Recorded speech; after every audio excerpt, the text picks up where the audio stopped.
Hello there, friends, and welcome back to Funhead TV. In today's episode, we are doing BMW stuff again.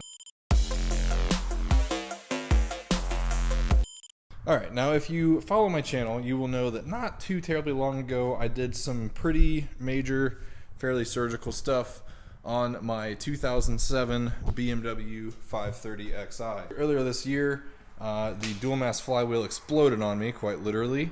Shot all of its grease inside of the bell housing, so needless to say, needed a new dual mass flywheel. So we pulled the transmission, did a clutch, flywheel pressure plate, a bunch of other while you're in there kind of stuff. Well, I have had it back together for maybe 4 months now, and in that time, it started to develop kind of this odd judder when driving the car. I figured it wasn't something with the clutch, and there was no slipping. I confirmed that. So I started investigating a bunch of different areas that could be causing a misfire, because quite honestly, it felt like a misfire. It felt like under hard acceleration, the engine was physically like cutting out and coming back in. I went through a full diagnosis procedure. Nothing ended up being glaring as far as like, oh, this is what's causing my, what I thought to be a misfire issue. So I started digging deeper and realized after a while that it seems like the X-Drive was acting up. And I started looking around on some forums, which as we know is a dangerous thing to do if you're a car guy and you DIY stuff. And I found out that, you know, the typical life for a transfer case for the E60/E61 gen cars, or E90, this era of transfer case, they don't last all that long. They've got a lot of issues. They have like plastic gears that go bad, and they're very temperamental. And anyway, so after looking into it, it occurred to me that odds are I have a problem with my transfer case. Now let me tell you what I have since found. So after I began to suspect that my transfer case might be the issue, I began to do some diagnosis. So I took my Foxwell 510, which if you don't have one of these, the NT 510, this is not a sponsorship whatsoever. I'm just throwing it out there that if you own a BMW and you don't own one of these, then you're doing it wrong, because this is probably the cheapest BMW specific scan tool that you can own. It runs every single function test, does every calibration you need on any BMW, Mini, Rolls Royce, whatever. Anyway, so I ran some calibration checks with this thing on the transfer case to just try and do the calibrations and see if it was just out of calibration or whatever. And it physically could not complete the calibration. It threw back a code saying test cannot be completed, yada yada, and it popped up some codes, and I'll show you what those are now. The main one that stuck out to me was the resistor value implausible, or whatever the code was. And at first I thought it was maybe the resistor, and actually after doing some digging, basically the resistor is never the issue. If you are getting that code, it's because the resistor, which reads the physical positioning of the servo motor that controls the clutch pack, that means that the clutch pack cannot be controlled to within tolerance. So it's saying that the servo's trying to control it, and it's not controlling it to that position, which means that I have deeper problems. This car now has 166,000 miles on it, almost 167, and it has the original transfer case. I decided it was time to just completely gut it and get a new transfer case. So anyway, that was a lot of words. Let me show you what happens when I start the car up. All-wheel drive, dynamic stability control, ABS, EBV, all of that faulted out because the transfer case can't run its calibration checks. We're going to do a transfer case. We're going to go ahead and take back apart a lot of the things that I just had apart a few months ago so that we can get this transfer case back out. Anyway, I'm going to shut up now, and I think we're going to go ahead and get started and do this thing. Well, so on the note of replacing the transfer case, here's the new one. One of the main common failure points is this servo motor right here. There is potential that I could have fixed my own transfer case by just replacing this servo motor. However, given that, again, that it is an older transfer case, has 166,000 miles on it, odds are there's another component that's going to fail internally eventually. The good news is starting fresh. This is actually a refurbished transfer case, but all of the internal components are brand new, including there's a brand new transmission mount here, the output shaft seal and the input shaft seal here are brand new. The seal on this end, I'm assuming there's some sort of a seal in there. I haven't heard about that one going bad, but whatever. Either way, it's new. And then brand new clutch packs, etc. Brand new servo motor as well. Thing was about $2,200, but I bought it through FCP Euro. They sell the entire thing, which is kind of nice because if you're not familiar with FCP Euro, they give a lifetime guarantee on every single part they sell. So should this go bad at some point, all I have to do is send it back, and no questions asked, I get a new one. Put this thing in. So I have already gone ahead and taken the exhaust down, which is sitting over there, and that's kind of step one to gaining access. Next, we need to take the cover or this underbody cover off so that we can then drop the drive shaft, for the main drive shaft. We'll take that down, and then we'll take the front drive shaft off.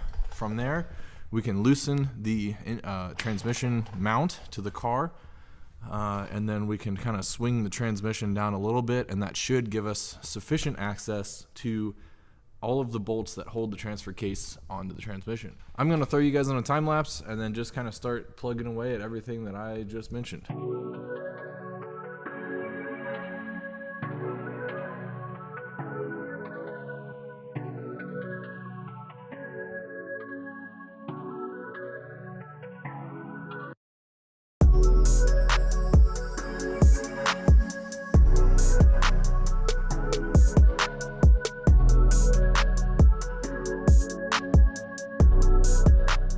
Okay, now that we have gained access to everything that we need to gain access to, it's time to take this thing down. As you can see, we've got the transmission resting on the floor jack, and it's tilted down a little bit to give us better access to the bolts that hold the transfer case to the transmission. So we just need to take all those off. It's time to go ahead and do that now.